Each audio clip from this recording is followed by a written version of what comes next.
Yes, 2024 again, the Regional Conference of Youths, Southern Africa. The Urban Voices podcast is in attendance as well. And yes, I'm your host, Javiu Bright. And right about now, I am joined by a very vibrant young lady. I'll let her introduce herself. Daliso. Oh, yeah. Please go ahead.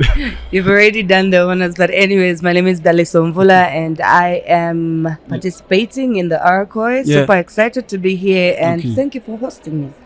You're welcome. But to start with, Daliso, I am curious, just to ask, and I've been wanting to ask you this, even off the camera. You know, we are at one of the biggest conferences hosted by the youths in Africa, looking at issues and challenges that come with climate change. But my curiosity is curved from this perspective. I really want to know if the voices of the people in the marginalized communities have really played a part, or have they been heard in this space? Has there been an impact from the marginalized communities?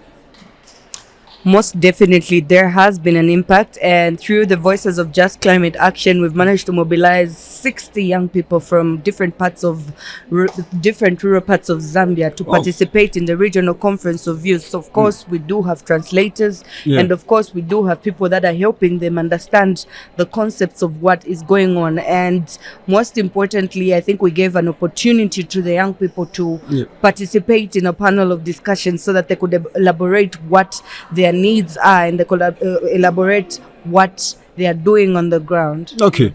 Wow.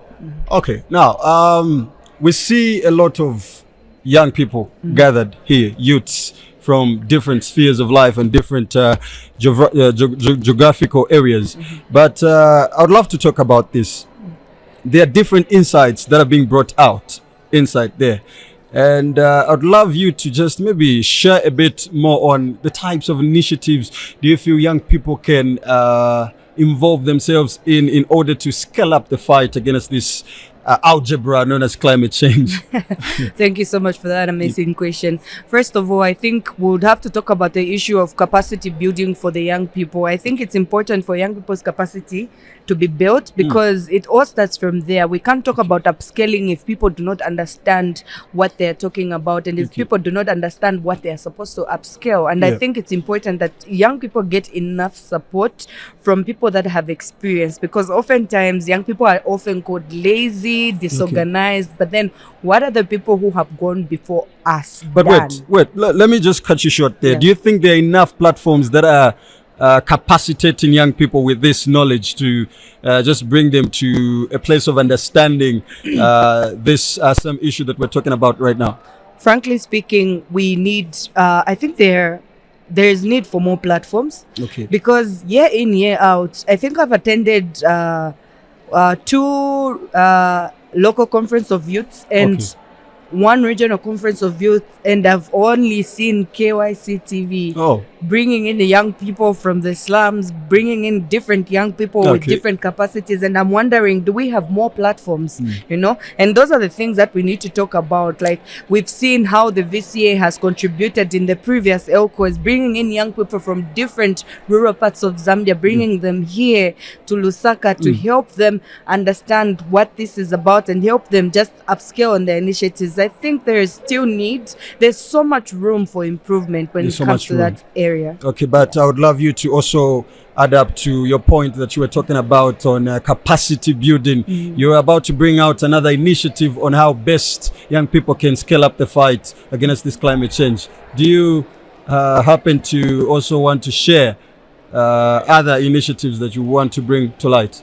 Most definitely. I think there is need for us young people to cooperate, because I think the most unfortunate part in the climate space is that as young people, we work in silos. Everybody wants to be the shining star, and yet we forget that we are all trying to achieve the same goal.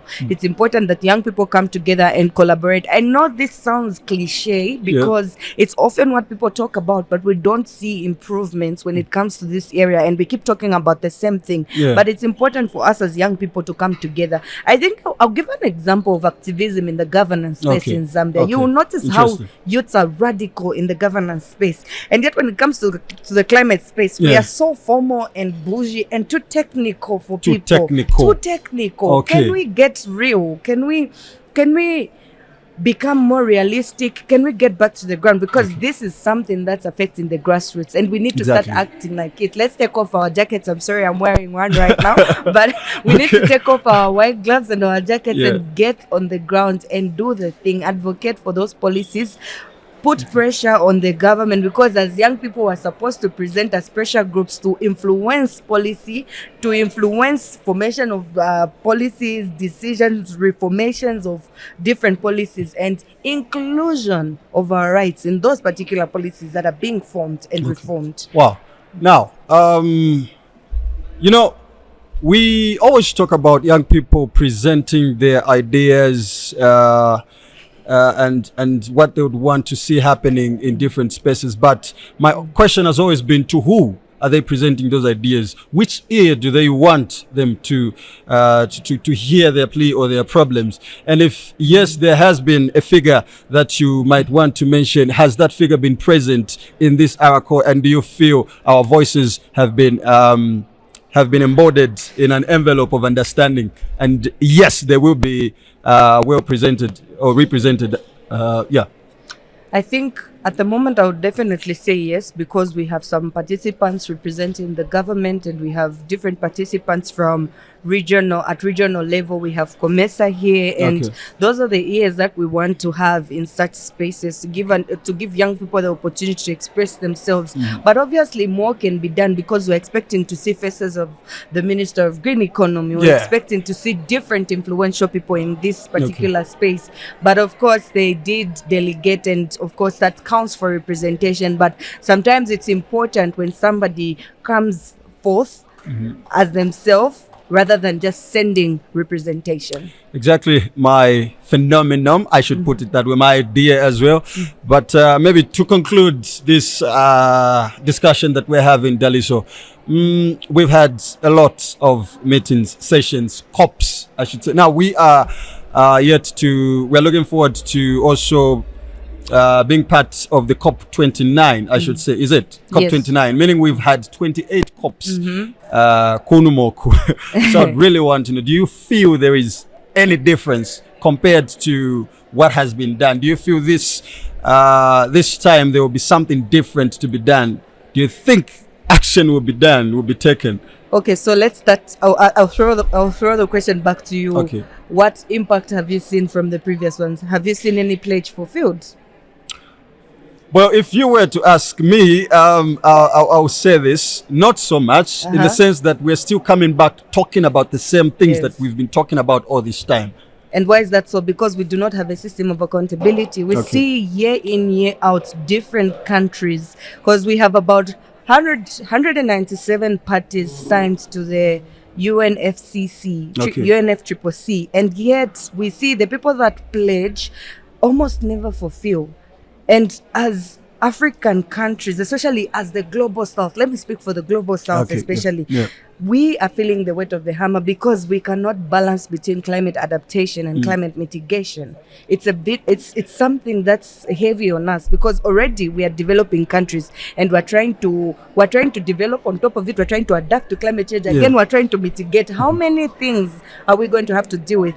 Getting back to COP, for me personally, I think it's high time that we have a serious system of accountability, because we'll keep asking the same question every year. I remember I was asking the same question last year, we're still asking ourselves the same question. Maybe it's time for Africa or the global south to look into different measures on how they can capitalize on creating their own sources of financing, because clearly the polluter pays principle is not applying to certain countries, and some people are not fulfilling the certain pledges, and yet we can see how Africa is being ripped off its resources, its value. At the end of the day, it all falls on us as Africans and as the Southern African youth to create something of our own, because I believe Africa is rich. it's rich. Very. I mean, yeah. I mean, we're Come the to richest think of it. continent. We are the richest continent, Exactly. and yet we're still facing these problems. Where is the problem? Maybe the problem is not with the people that are pledging with us. Maybe we are the problems because we consistently believe the same lie for the past 28 years. There's something wrong. It's like they say insanity is repeating the same thing and yet expecting a different result. Wow. And I think that's where we are now. That's where we are. That's where we are. Beautiful. Ladies and gentlemen, if we have such youths representing other youths in such spaces, I should say we are safe. So that was Daliso, and I have been your host on the Urban Voices podcast, Javil Bright. See you next time. Should I say bye, or you have something to say? I'll say we're coming back. We're coming back. Coming back. We're still coming back. Stay tuned.